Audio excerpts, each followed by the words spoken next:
Hi student, this is the last application of Gauss theorem. Gauss theorem के अंदर ये हमारी फोर्थ एप्लीकेशन है। इससे पहले हम line charge, shell, solid sphere के इलेक्ट्रिक फील्ड निकाल चुके हैं। जैसा कि मैंने प्रीवियस लेक्चर में बताया था कि गॉस थ्योरम एक ऐसा टूल है which help us to find out the electric field due to very complex charge distribution. कोई सिंपल चार्ज नहीं, थोड़े से कॉम्प्लेक्स चार्ज डिस्ट्रीब्यूशन की इलेक्ट्रिक फील्ड अगर हम गॉस थ्योरम से निकालेंगे तो वो काफ़ी इजी हो जाएगी as compare to if we apply the Coulomb's law. तो this is one of the complex application. Let us understand this application. और ये बच्चों बड़ी ही इंपॉर्टेंट एप्लीकेशन है क्योंकि इसका जो रिज़ल्ट निकलने वाला है वो अभी तक हमने जितनी इलेक्ट्रिक फील्ड निकाली हैं उन सबसे इम्पॉर्टेंट और बिल्कुल अलग रिज़ल्ट निकलेगा। 1 मिनट के लिए वीडियो पॉज करके सारे बच्चे पहले रिकॉल करें कि आपने कौन कौन सी इलेक्ट्रिक फील्ड निकाली हैं, जैसे point charge, dipole, then line charge, then shell sphere and this one is let us say sheet. तो पहले समझ लेते हैं कि आर्टिकल क्या है, एक्सप्रेशन क्या है, बोर्ड के लिए भी इम्पॉर्टेंट है। तो देखिए मैंने लिखा हुआ है कि find electric field due to infinite sheet of charge. बच्चे समझिए, देखिए हमारे पास एक शीट है, राइट, एक लाइन नहीं है, शीट है पूरी। और ये जो शीट है ये इंसुलेटिंग है। इसको आप दो तरीके से समझिए, या तो ये शीट इंसुलेटिंग होएगी या ये और चार्ज होएगी, या ये शीट चार्ज की ही बनी हुई है। मतलब बहुत सारा चार्ज हमने ऐसे अकमुलेट किया कि वो एक शीट की शेप ले गया, राइट। जैसे मान लो आपके सामने बोर्ड है ये, तो ये बोर्ड मान लो किसी मटेरियल का नहीं है, ये चार्ज अकमुलेट हुए और ये बोर्ड की शेप ले गए ऐसे। इस बोर्ड की इनफाइनाइट डायमेंशंस है, length, breadth, height, it has infinite dimensions. तो इसका क्या इलेक्ट्रिक फील्ड होएगा, right, at a perpendicular distance r, correct. जैसा कि मैंने प्रीवियस लेक्चर में भी बताया कि गॉस थ्योरम की चाहे आपने डेरिवेशन करनी है चाहे आपने न्यूमेरिकल करने हैं, 3 ही पॉइंट्स हैं जो आपने याद रखने हैं। नंबर 1, जहाँ भी आपने इलेक्ट्रिक फील्ड निकालना है उस पॉइंट से पास करते हुए गॉसियन सरफेस बनाएं। नंबर 2, फ्लक्स निकालें पूरी सरफेस से। नंबर 3, गॉस थ्योरम अप्लाई कर दें। Will follow the same rules here, right. तो ये मैंने एक शीट बनाई है, इस शीट की बाउंड्रीज मैंने रफ बनाई है which indicates that they have the infinite dimensions. यहाँ से कुछ कहीं एक परपेंडिकुलर डिस्टेंस पे मैंने इलेक्ट्रिक फील्ड निकालनी है। तो इस शीट से आर डिस्टेंस आगे आके मैंने एक पॉइंट लगाया P, जहाँ मुझे इलेक्ट्रिक फील्ड निकालनी है। आप ये समझ लें जैसे ये बोर्ड है, यहाँ कहीं आपने इलेक्ट्रिक फील्ड निकालनी है, राइट। तो वीडियो पॉज करके खुद सोचिए कि पहला स्टेप गॉसियन सरफेस बनाएंगे, कैसी गॉसियन सरफेस बनेगी। पिछले लेक्चर्स में भी मैंने आपको बताया कि अगर तो हमारे सिलेबस में प्राइमरली 2 तरीके की गॉसियन सरफेस हैं। अगर तो पॉइंट चार्ज है या स्फेरिकल चार्ज सिस्टम है तो गॉसियन सरफेस बनेगी स्फीयर, और अगर इनफाइनाइट चार्ज है तो गॉसियन सरफेस बनेगी सिलेंड्रिकल। ये 2 चीज़ें याद रखें। तो यहाँ इनफाइनाइट चार्ज है, तो मैंने क्या किया कि शीट, पूरी शीट नहीं, शीट का कुछ हिस्सा लिया है, इतना लेटर से ये शीट का हमने इतना हिस्सा लिया है, राइट। उस हिस्से से पास होती हुई एक हमने गॉसियन सरफेस बनाई है। गॉसियन सरफेस हमने सिलेंडर की फॉर्म में बनाई है, करेक्ट। तो आर पार दोनों तरफ हमने बनाया है, करेक्ट। तो ये एक सिलेंडर है जिसका कि एरिया ऑफ क्रॉस सेक्शन कुछ तो मानना पड़ेगा।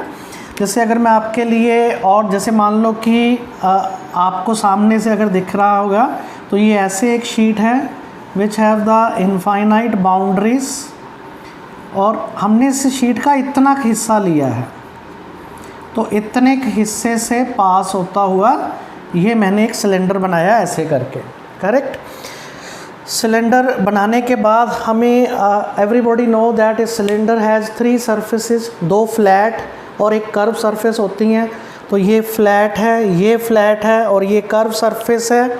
इनके एरिया वेक्टर्स ड्रॉ कर लिए मैंने। इसका एरिया वेक्टर बाहर की तरफ, इसका इधर, कर्व सरफेस का कहीं भी बना सकते हैं।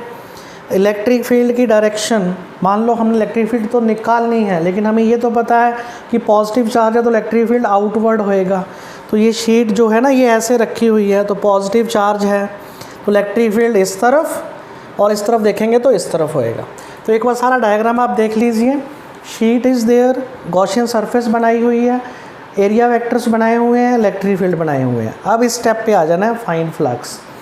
अगर तो गॉसियन सरफेस की, गॉसियन जो हमने सरफेस बनाई है उसकी कितनी सरफेस है यहाँ पे, या कितने फेस हैं, 3 फेस है, तो आपको फ्लक्स तीनों में अलग अलग निकालना पड़ेगा। और अगर एक ही होता तो एक ही से निकालते। तो फ्लक्स देखिए, अब हम यहाँ लिखेंगे फ्लक्स टोटल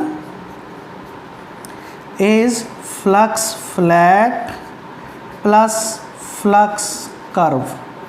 अब फ्लैट सरफेस का जो, पहले कर्व सरफेस का फ्लक्स देख लेते हैं। देखिए ये एंगल 90 डिग्री बन रहा है, तो कर्व सरफेस का जो फ्लक्स हुआ, flux curve is E S cos 90 equal to 0 हो गया। अब सिर्फ हमारे पास किसका फ्लक्स बचा है, फ्लैट सरफेस का।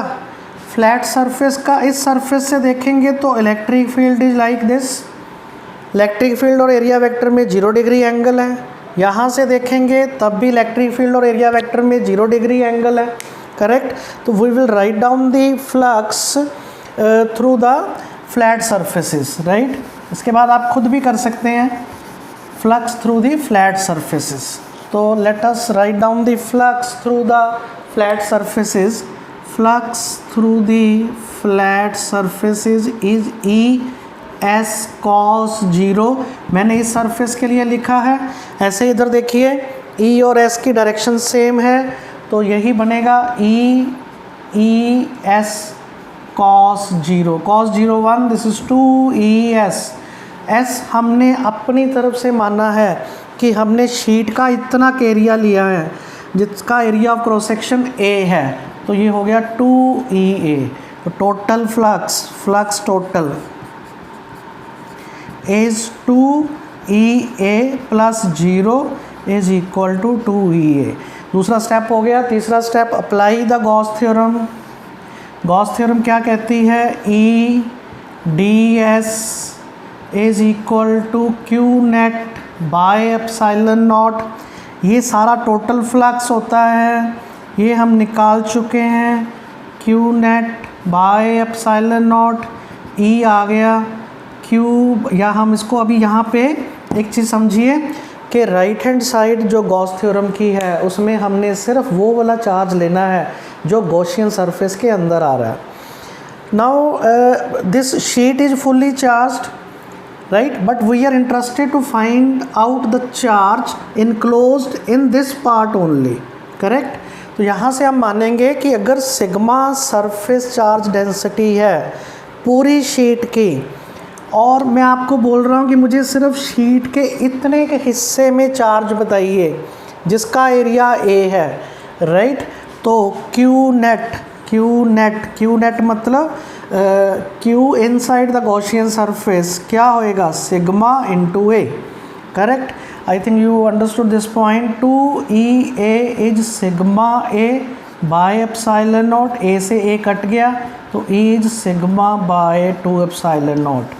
This is the electric field due to infinite sheet of charge. Video pause करके एक मोमेंट के लिए सोचिए कि इस इलेक्ट्रिक फील्ड में ऐसी क्या खास बात आई जो अभी तक हमने जितने किए हैं उनमें नहीं आई है, करेक्ट। देखिए ध्यान से, ये इलेक्ट्रिक फील्ड बच्चों यूनिफॉर्म है। It is independent of the distance of observation point from the sheet. मतलब ये जो R है ये कहीं आया ही नहीं है। इससे पहले आपने जितनी भी इलेक्ट्रिक फील्ड निकाली हैं वो सब इलेक्ट्रिक फील्ड डिस्टेंस के साथ कम होती जाती हैं, but this is somewhat constant electric field. तो एक शीट, जैसे मान लो बोर्ड रखा हुआ है, इनफाइनेटली चार्ज है, इसका इलेक्ट्रिक फील्ड मैं यहाँ देखूँगा तब भी सिग्मा बाय 2 एप्सिलॉन नॉट, थोड़ा आगे जाऊँगा तब भी सिग्मा बाय 2 एप्सिलॉन नॉट, आगे जाऊँगा तब भी सिग्मा बाय 2 एप्सिलॉन नॉट। इस प्रॉपर्टी को हमने काफ़ी तरीके से मैनिपुलेट किया है, या यूँ कहिए कि यूज़ किया है अपनी अलग अलग एप्लीकेशंस के लिए। तो पहले उनको डिस्कस करने से पहले, that topic is known as combination of sheets. हम क्या करेंगे, इसका एक स्पेशल केस डिस्कस कर लेते हैं। हाँ जी स्टूडेंट्स, तो इसका एक स्पेशल केस है जो मैंने ऊपर लिखा है कि if the sheet is conducting और हैविंग सम थिकनेस। एक मिनट के लिए दोबारा पहले वाली शीट समझिए। पहले वाली शीट थी कि सिंपल जैसे मैंने आपको पहले भी एक्सप्लेन किया, as I told you earlier, either it is an insulating sheet और ए शीट ऑफ चार्ज को अकम्युलेट करके शीट की शेप दे दी। अगर मान लो अब स्पेशल केस में शीट कंडक्टिंग हो, मेटल की हो, या शीट की कोई थिकनेस हो, करेक्ट, कंडक्टिंग शीट है सम थिकनेस, राइट। फॉर एग्जांपल जैसे आपके सामने ये एक ऐसे करके है, जो पहला पार्ट हमने डिस्कस किया वो आप ऐसे समझिए कि फर्स्ट पार्ट हमने जो डिस्कस किया वो एक सिंपल इस बुक का एक जैसे पेज होता है वैसी शीट थी, और अभी हम जो डिस्कस करने वाले हैं वो पूरी एक बुक है, ऐसे कंडक्टिंग थिकनेस है, कंडक्टिंग है और थिकनेस है। तो एक तो चीज़ समझिए कि अगर मैं इस शीट को यहाँ चार्ज करूँगा, ये कंडक्टिंग है, कंडक्टिंग में चार्ज मूव कर सकता है, तो वो चार्ज सिर्फ यहाँ स्टे नहीं करेगा, वो ऐसे यहाँ भी फैलेगा, अंदर नहीं जाएगा। अपने आप सोचिए, क्योंकि कंडक्टर के अंदर चार्ज स्टे नहीं रहता, अंदर नहीं रहेगा, यहाँ रहेगा, यहाँ आएगा, यहाँ आएगा और पिछले वाले पार्ट में चला जाएगा। मतलब पूरी सरफेस पे चार्ज फैल जाएगा, अंदर नहीं। अब पूरी सरफेस में अगर हम ये वाली डायमेंशंस देखें, ये वाली देखें और ये वाली देखें, ये इसके और इसके मुकाबले बहुत छोटी हैं, तो हमने इनको इग्नोर कर दिया। तो बचा कहाँ, सिर्फ अगला पार्ट बचा शीट का और पिछला जो कि चार्ज है। तो हम कहेंगे अब ये केस कैसा हो गया, now it is a combination of two sheets which are charged. जैसे यहाँ पे मैंने बनाया, तो अब हम कहेंगे एक शीट हमारी अगले वाली है, ये हमने इग्नोर कर दिया, एक शीट हमारी पिछले वाली है 2 नंबर, दोनों पॉजिटिव चार्ज हैं। या आप ऐसे समझ लीजिए, एक शीट ये बोर्ड ऐसे रखा हुआ है पॉजिटिव चार्ज, और एक थोड़ा सा इसके पीछे हट के बोर्ड रखा हुआ है वो भी पॉजिटिव चार्ज है। अब मैं यहाँ पे इलेक्ट्रिक फील्ड निकालना चाहता हूँ, तो पॉजिटिव चार्ज शीट है तो इसका इलेक्ट्रिक फील्ड बाहर की तरफ आएगा। लेट दिस इज A1, ये हमने अभी निकाला, सिग्मा बाई 2 एप्सिलॉन नॉट। ऐसे ही जो पिछली शीट है, जो इसके बिल्कुल जैसे ऐसे मेरे दोनों हाथ रखे हुए हैं, पहली शीट का इलेक्ट्रिक फील्ड ऐसे, दूसरी शीट का इलेक्ट्रिक फील्ड भी वहाँ पे ऐसे ही आएगा। मतलब इलेक्ट्रिक फील्ड को हम शील्ड नहीं कर सकते। ऐसे नहीं है कि जैसे मान लें कि ये एक शीट है, ये एक शीट है, इस शीट का इलेक्ट्रिक फील्ड इस तरफ है और पीछे इसके एक शीट और रखी हुई है, उसका इलेक्ट्रिक फील्ड ये शीट शील्ड नहीं करेगा, तो दोनों का इलेक्ट्रिक फील्ड आएगा सेम होएगा, क्योंकि डिस्टेंस पे डिपेंड नहीं करता। तो E2 is sigma by 2 epsilon not, so net electric field is sigma by 2 epsilon not plus sigma by 2 epsilon not. Answer आ जाएगा सिग्मा बाय एप्सिलॉन नॉट। तो स्टूडेंट्स आपने ध्यान रखना है, अगर न्यूमेरिकल्स में कहीं भी वो कंडक्टिंग शीट की बात करते हैं तो इलेक्ट्रिक फील्ड आपने लिखना है सिग्मा बाय 2 एप्सिलॉन नॉट, और अगर सिंपल शीट ऑफ चार्ज की बात करते हैं तो इलेक्ट्रिक फील्ड लिखेंगे sigma by 2 epsilon not. Conducting sheet है तो sigma by epsilon not, correct. और अब एक चीज़ याद रखें कि अगर तो ये शीट पॉजिटिव है, मान लो ये बोर्ड पॉजिटिव चार्ज है, और यहाँ पे मैं आपसे पूछता हूँ कितना इलेक्ट्रिक फील्ड, तो आप बोलोगे ये बाहर की तरफ शीट से अवे, राइट, इलेक्ट्रिक फील्ड। जैसे मान लें मैं यहाँ बनाता हूँ कि ये मान लो कि पॉजिटिव चार्ज शीट है तो इलेक्ट्रिक फील्ड बाहर की तरफ, और अगर यही शीट नेगेटिव चार्ज होती है तो इलेक्ट्रिक फील्ड अंदर की तरफ आएगा। ये डायरेक्शन ध्यान रखें, ये आपको कॉम्बिनेशन ऑफ शीट्स में बहुत हेल्प करेंगी।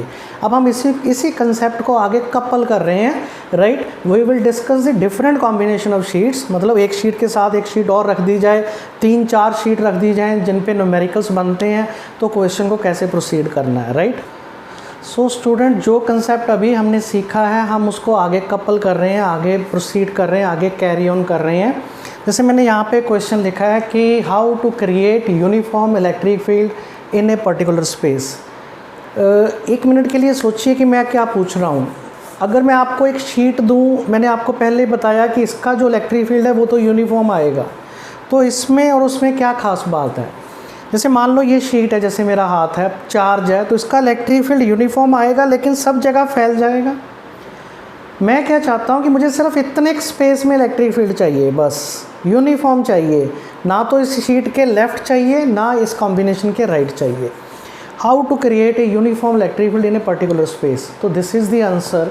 तो हमने क्या किया है, 2 शीट्स रखी हैं एट सम डिस्टेंस, पैरेलल रखी हैं, दोनों की सरफेस चार्ज डेंसिटी एक जैसी है, मतलब पर यूनिट एरिया चार्ज दोनों में एक जैसा है, लेकिन पोलैरिटी का फ़र्क है, एक में प्लस है और दूसरे में माइनस है, राइट। तो यहाँ पे हम क्या करेंगे, मैंने 3 पॉइंट्स लगाए A, B एंड C। तो हम तीनों पॉइंट्स पे इलेक्ट्रिक फील्ड कैलकुलेट करेंगे पिछले रिजल्ट यूज़ करके, और डायरेक्शन ध्यान रखेंगे, पॉजिटिव चार्ज का इलेक्ट्रिक फील्ड बाहर की तरफ, नेगेटिव का अंदर की तरफ। तो जैसे मान लो मैं इस यहाँ पे देख रहा हूँ, आई ऑलवेज एडवाइज यू कि जब 2, 3, 4 कॉम्बिनेशन पड़े हों तो इकट्ठा ना देखिए, एक एक करके देखिए। यहाँ पे फिंगर रखिए, सिर्फ इस शीट को देखिए, तो इसका इलेक्ट्रिक फील्ड आएगा इस तरफ, लेट दिस इज़ E1। अब यहाँ पे फिंगर रखिए, इसको भूल जाइए, उसको देखिए, वो नेगेटिव है तो नेगेटिव चार्ज का इलेक्ट्रिक फील्ड उसकी तरफ होएगा E2। तो यहाँ पे टोटल इलेक्ट्रिक फील्ड ऐड हो गया E1 प्लस E2। E1 इसका सिग्मा बाय 2 एप्सिलॉन नॉट। अगर आपको कहीं नहीं दिया है कि शीट कंडक्टिंग है या कैसी है, बाय डिफ़ॉल्ट आपने इंसुलेटिंग मान के चलनी है। Sigma by 2 epsilon not plus sigma by 2 epsilon not, this is sigma by epsilon not. तो इन बिटवीन इलेक्ट्रिक फील्ड आ गया sigma by epsilon naught. Let us check the electric field at point C by the same logic. C point पे finger रखिए, इस sheet को भूल जाएं, ये पॉजिटिव है तो इसका इलेक्ट्रिक फील्ड बाहर की तरफ आएगा सिग्मा बाय 2 एप्सिलॉन नॉट। यहीं फिंगर रखिए, इस शीट को देखिए, इसका इलेक्ट्रिक फील्ड इस तरफ आएगा sigma by 2 epsilon not. Net electric field क्या हो जाएगा, 0 हो जाएगा। ऐसे यहाँ देखिए, पॉजिटिव शीट है तो इलेक्ट्रिक फील्ड बाहर की तरफ sigma by 2 epsilon not, negative है तो उसकी तरफ sigma by 2 epsilon not, net electric field 0। तो देखिए हुआ क्या कि ये जो स्पेस है सिर्फ यहाँ पे इलेक्ट्रिक फील्ड हमें मिलेगा ऐसे, और वो इलेक्ट्रिक फील्ड क्या होएगा, यूनिफॉर्म। शीट कॉम्बिनेशन के राइट हैंड साइड भी इलेक्ट्रिक फील्ड 0 हो गया और कॉम्बिनेशन के लेफ्ट हैंड साइड भी इलेक्ट्रिक फील्ड 0 हो गया। This is one of the method to create uniform electric field in a particular space, right. Very very important combination है, 2 sheets रख के उनको इक्वल एंड ऑपोजिटली चार्ज कर देना और सरफेस चार्ज डेंसिटी सेम होनी चाहिए, right. Let us take one more example of combination of sheets. One more example I am discussing. मैंने 3 शीट्स बनाई हैं, शीट को अब मैंने एक लाइन से शो किया है, ऐसे ये शीट्स पड़ी हैं 1, 2, 3, राइट, और एक पॉइंट लगाया है P।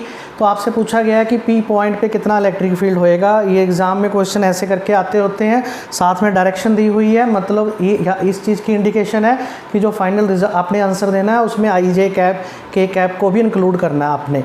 वही सेम कंसेप्ट जो हमने सीखा है, पहले आप शीट की नंबरिंग कर लें, इसको 1, इसको 2, इसको 3।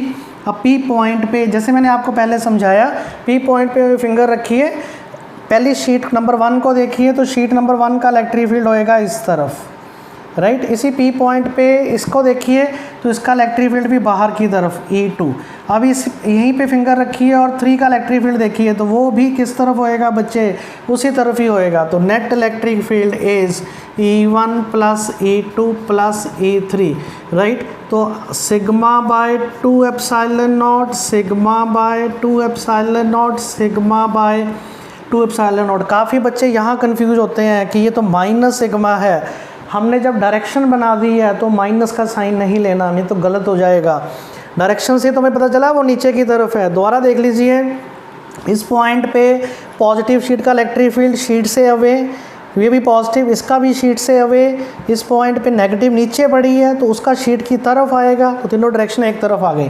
तो आंसर हो गया ये 3 sigma by 2 epsilon not. Net किस तरफ आया, नीचे की तरफ, तो नीचे वाली डायरेक्शन क्या होएगी, -J cap. So this type of simplest question है जो कि शीट की प्रॉपर्टी पे पूछे जाते हैं, right. I have tried my best to discuss everything about the sheet. बाकी आपको जो असाइनमेंट के अंदर क्वेश्चंस वगैरह मिल ही जाएंगे। Thank you very much.